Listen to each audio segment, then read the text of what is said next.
Ayan po, yung pong mga nagtatanong about po dun sa developer option, ito po yun.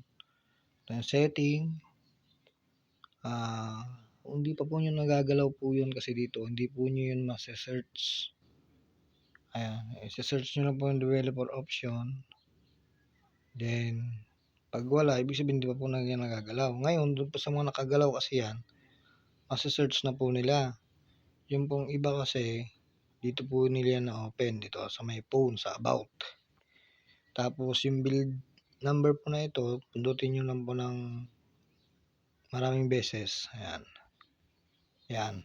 Ito po, naglagay lang po ako ng pin ng security ng cellphone ko. Pero ito wala po talagang security pin po ito.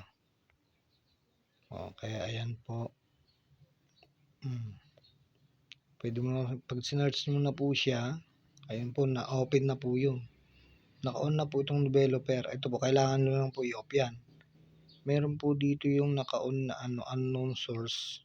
Pero pag in-off nyo na po ito, automatic na po yun. Wala na.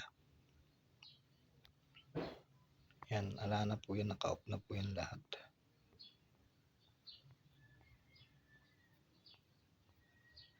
Ito po, nagbubukas po ito kasi pag may install kang